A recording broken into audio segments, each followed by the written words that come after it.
Why some people would call it controversial, or call me a term that we're going to be talking about a little bit later on in this. And so bear with me. But how do we learn what we know about church as far as how things operate in the church? We learn by watching. We learn by coming and being a part of the things of the house of God. We typically learn, what the little R's here happen to be kind of a lightweight brass, but the offering plate. Some places are wood, some use baskets, some use just different things. Some might be silver or aluminum, polished aluminum, whatever. How do we learn about giving? We learn by watching mom and dad put money as a kid. We know what that means to give our offering. We don't have to have somebody explain that to us. We're able to pick up on that. Why? Because we're able to use the context in what we're seeing and then also in what we're hearing. When, like when Brother Josiah gets up and says, we're going to take the offering, if we can have the ushers come forward, and me and Brother Harold, if he's here, gets up and goes down, and we stand up there with the offering plates, and then we turn around and start to pass those through for people to give. We learn the importance of giving by watching our mom and dad put their money, their tithes and offerings into the offering plate. And then that may kind of spark a question for us to go and ask our parents, why do you do that? What's the purpose in doing that? And that's how we learn. We learn how the order of service is by coming and sitting and observing and watching. And all of those things are very important because it helps us to establish and understand what the I don't want to say the sole purpose, but what one of the greater purposes of coming to church is for. By sitting and watching and understanding that way, when as we're continuing to grow in that position in our walk with God here in the church, as we're starting to learn and understand more and more and more about what church is and how God takes and uses those things to then start to convict us as innocent children and young adults, as we're starting to come up and we're learning the differences in right and wrong. And then we're able to see the different things that transpire with that. And God's able to use those things to convict us of the need of knowing Him on a greater level. That usually causes us to see the need that we're lost. And all of this is because we watch and we see and we understand the need that we have to ask God to be our Lord and Savior, to put our faith and trust in Him. Just like when it comes to the offering, when we see people put money into the offering plate, it's not because a lot of times it's not because they have that much in excess. A lot of times that's a sacrifice that they're having to take and put in the offering plate to give God what is His, with a little bit of faith put along beside it to say, okay, God, you know my needs. You know what I'm facing. I'm trusting you. You're going to provide a way for me to be able to do everything. And it's just a form and a way to put our faith and trust in God. It's putting our faith in action by putting money that we may not have into the offering plate, and then expecting God to take that and bless us with what we have left to meet our needs as parents, as people. That's just how we learn. All of that's how we learn. But if we bring this down a little bit closer to home, I can remember when people had more respect for the house of God than they do today. And it would show outwardly. I have been in this very church talking with different individuals, and probably in an outward sense of the greater thought process of the church, these people that I have had intimate one-on-one, or just two or three of us standing around conversations that I've had with different people throughout the times that I've been here. A lot of people probably wouldn't think that this individual would have the audacity to say some of the things that they've said in a church. Yet they do some of the things that they say. I mean, and I could tell you stuff that would blow your mind, and I'm not going to get into that because that's not what I'm talking about. What I'm talking about is that when it comes to the perception that people used to have more respect for the house of God than they do today. I can tell you of 100% certainty, not more than about 3 months ago on a Wednesday night over in the fellowship building, either right after, I think it was just right after, Brother Brown had got up and had the service and everything. We're just kind of all standing around over there talking and cutting up and goofing off and stuff. And I hear one of our very own young people get caught up in the moment and almost let a word that they would probably use quite often in a schoolhouse setting slip out in a church setting.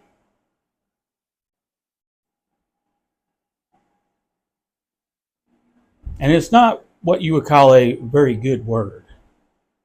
It's not one you'd want to get up and sing about or preach about or proclaim from the pulpit. This is one of those back alley words that a young person from our church in our building that knows better, that because of who they were around, the nature of their conversation, almost let a word slip out that they then stopped and slapped their mouth and looked around to see if anybody heard them. People used to have more respect for the house of God than they do today. And the reason that we're seeing, and I'm just, like I said, this is just my personal opinion. I see that people used to show their respect for the house of God more outwardly. It showed. It would show in what kind of ways would it show to us today would be how we dress. And like I said, this is going to be very controversial because I'm taking something that we see and I'm applying it to the nature of how the house of God is being perceived today. And I'm not saying primarily here at Gilead Baptist Church. Although there have been times in the past where that has been a very touchy subject. And it wasn't more or less the men, it was more or less the nature and the attitude of some of the women in the church and how they dressed, how immodestly they dressed. The attention that they would secretly seek, because if I'm wanting somebody to notice me as an individual, and I get noticed, I get people come up and tell me all the time, well, you're looking sharp. That's a nice looking suit you got on. I just put on the suit I told Lori today, I said, does this look okay? She's like, yeah, I guess. Why? I'm like, well, I kind of feel like a valet parker. She goes, what? I said, well, when you're watching TV shows and they're at the big fancy schmancy, places, hotels, and different things like that. You see the valets; they got their black slacks on, their shiny shoes, their white collared shirt, their tie, and in their red vest. It usually says valet right here, or their name tag or something. That's kind of what I feel like today when I decided to wear this. People, we dress, men and women alike. We dress in a certain way, and people notice. Now, obviously, for women, the less that you have on, the more immodestly you dress, the more attention you're going to get from certain individuals. That's just, I'm not saying that's right. I'm not saying that's wrong. But I'm saying, what I am going to say is if you have a problem with it, you need to go talk to the man in the mirror or the lady in the mirror and say, what could I have done differently?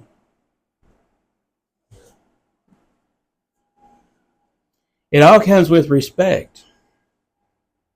We all want, every one of us in here, in this building, in this room, and anybody that may or may not be watching online, because I don't know if we're live or not, or even getting a good recording, I don't know. But anyway, when it comes to respect, that's something that we all want. We all desire.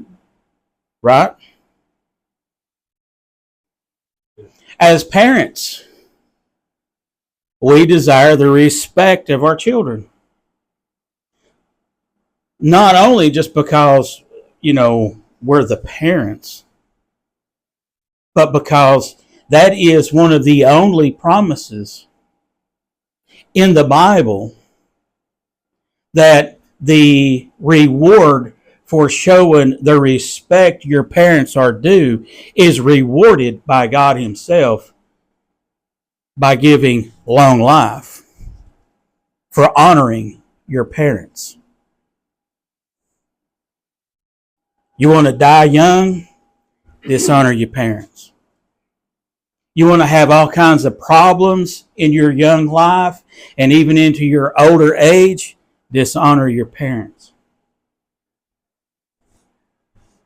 We can even take that a step further. And what are we called as born-again Christians? Anybody? When we disrespect God and show little to no respect for Him, the things of Him, and His house, what do you think is going to happen?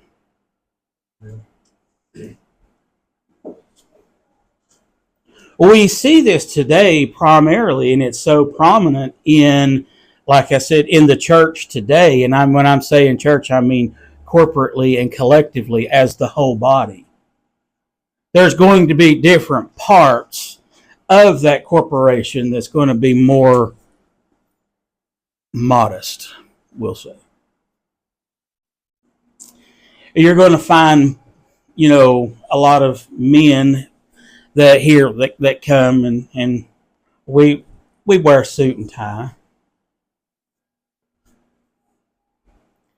And I'm going to go ahead and say this, if you haven't really, really, really paid a lot of attention to it, the predominant ones that you see running around here on Sunday morning, Sunday night, and Wednesday nights that are more appropriately dressed in respectful attire are going to be the preachers, as far as the men. And I'm not saying this to be legalistic, because that's the word I was hinting at earlier. I'm not saying all this to be legalistic. What I'm saying is that I can remember as a young child, I'm talking probably not much older than Joseph's age, 5, 6, 7 years old. I can remember coming into this church and seeing men. It was just the opposite of today. It's more uncommon to come into this church, into any church that you darken the doors of. It's more uncommon to walk in and see a man standing in a suit and tie today than it is to walk in and see somebody in slacks, tennis shoes, not slacks, but casual pants, tennis shoes, polo. I'm not picking on anybody in here, so don't get your feelings.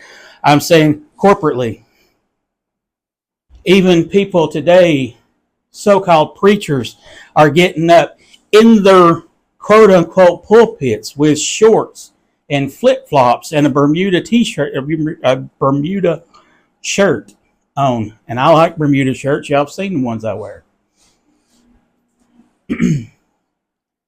But don't think for 1 minute that I would ever get up and stand behind a pulpit and try to proclaim something from God wearing something of such disrespect for that position. And I'm not saying that to say that, everybody should go out and come to church in a suit and tie. But what I am saying is that it needs to be respectful.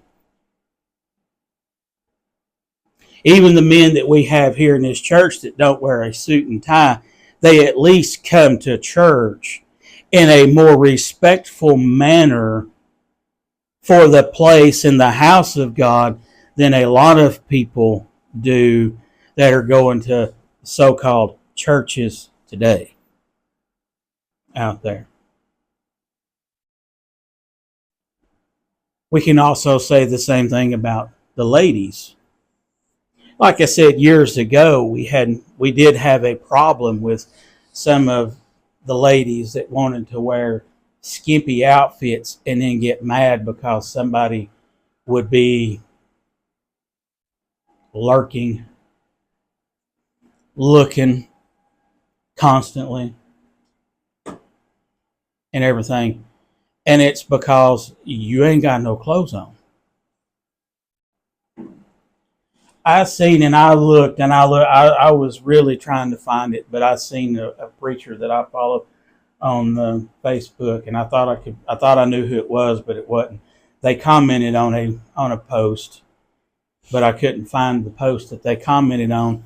Somebody took a picture of 4 girls standing outside a church that were modestly dressed. I mean, when I'm saying modest, I'm not talking about like the Amish, the Mennonite people that's got, the handmade clothes and the little bonnets that they put on and wear. I'm not talking about that. I'm not talking about even your old time Church of God ladies that wear, all the way up to here, all the way down, to their feet, dragging the ground, dresses that's got their hair all up in bobby pins and a bun on top of their head. You've seen these people. We know. We can tell by how you're dressed what religious sect that you belong to. We know.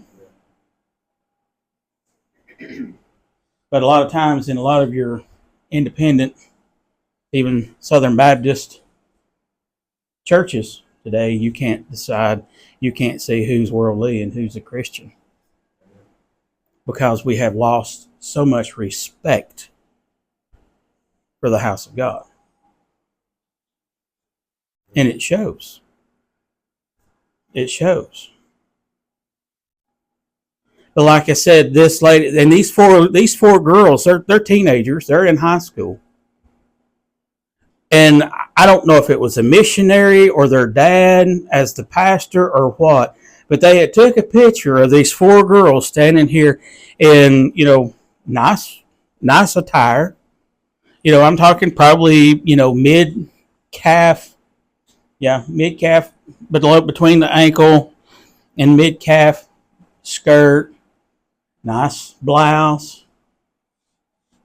talking about how a shame it is today that young ladies, teenagers, that have a heart for God and have a heart to be modest are the bullseye of a lot of church people. Notice I said church people. A lot of church people today, because they desire to respect God and dress modestly instead of running around over half naked, showing everything they've got.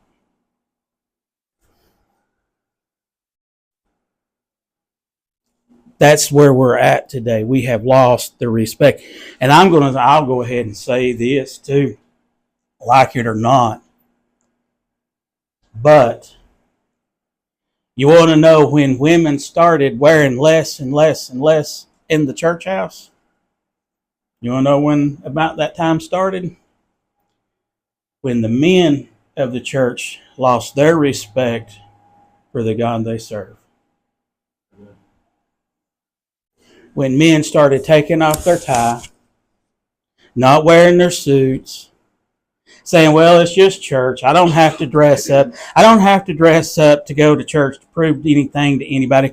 I can just slump in there and whatever, and then slump out. And now we're in the place and the condition and the shape that we are in as a church as a whole. We have no more testimony to a lost and dying world. And the world is watching and seeing that. I would challenge everybody in here this week. You go home. You get your iPad, your computer, your phone, whatever it is you use. I would challenge you to go and get whatever device it is and start looking at church services and find a church that is solidly grounded in the Bible, that has a preacher of that church that's worth his weight in salt. And I know that's an old-timey statement, but bear with me. I'm old. Hey, come on now. I voted you in last week. I'm just kidding. But you will not find anybody, any lady that takes the stage to sing in the choir or a special that is immodestly dressed. Now, I will tell you where you will find that: in your non-denominational churches,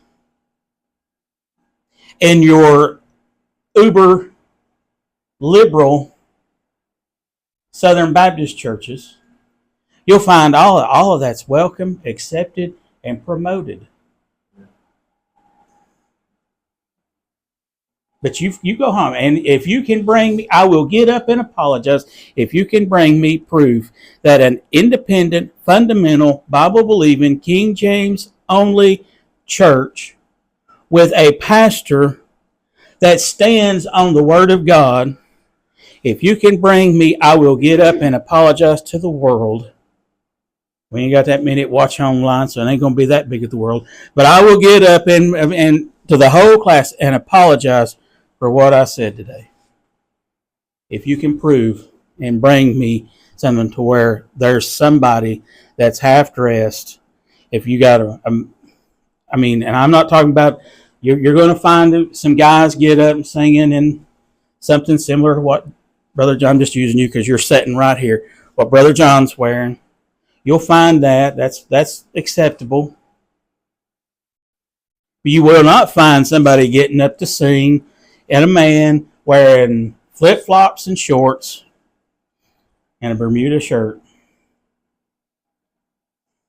loud, Bermuda, you're not going to find it.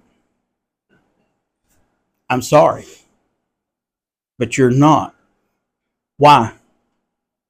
Because that church has the respect for God that it needs. And God is blessing that church. I'll go ahead and say it. God is blessing that church. But I can remember a time, even coming to this church, like I started saying this a few minutes ago, I can remember a time when there was more people, men. I'm talking blue-collar workers. I'm not talking about white-collar, that this is what they wear 7 days a week or 6 days a week. Suit and tie, long sleeve, button-down shirt. I'm not talking about them people. I'm talking about blue-collar workers like myself, like John, like Brady back there, and Travis. Where they get up and they go out and they earn their living by the sweat of their brow and the muscles in their back. And they came to church. Granted, this is back in the 80s. So they had their big wide tie and their paisley ties on. I even remember what the ties looked like.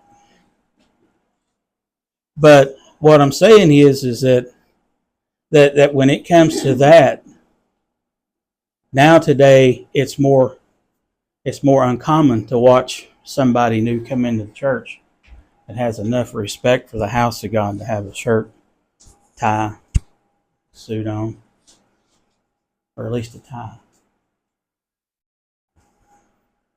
and a button-down shirt. Now you can't use that. We don't need that. That's the respect that people used to have for the house of God. And people saw that. People watched. And they knew there was something. And I'm going to go ahead and I had this down here. How many of you in here know what one of the signs of respect that somebody in authority, one of the outward signs of respect that a man has for his position of authority? How many of you in here know exactly what that would be? He differentiates himself from the other people. He puts himself on like a pedestal. He makes himself not in clothing and other ways. He makes himself not the same as everybody else. Yeah, for the most part. Maybe not putting himself on a pedestal. Some do, but you know. How many of you in your lifetime can remember, if I was to ask you what a president should look like, how many of you in here would agree with me that to be a president, whether it's of the country, of a business, of a corporation, how many of you in here would say that that individual, if he's going to carry that title and want that respect that that position warrants, would have on at least a tie? The President of the United States of America is Donald Trump right now for the next 2.5, 3 years. Anywhere this man goes, outside of a golf course, have you ever seen a picture of that man representing us? Whether you're Republican or Democrat, he's still representing you as the American person. Have you ever seen him without a tie when he's not on a golf course? No. Why? Because he has that much respect for the position that he was elected into. How many of you can go back about 15, 16 to 20 years ago in your life? For some of you, I understand that's too young. But back in the early 2000s, we had one person in the Oval Office representing America who had so much disdain for this country, that was elected by the people, had so much disdain for this country, he would not. Now, when he was in Congress, he did. He wore his suit and he wore his tie. But once he reached the highest office in the land, refused to wear a tie. That man is no other than Barack Obama. Had so much disrespect for this country, he would not represent this country in the highest position of power that this country has. Had so much disrespect for this country, would not even wear a tie. If you have a problem with that, but yet see no need to respect someone of even greater authority than the President of the United States of America, and you come to his house with such disdain that you can't even dress appropriately,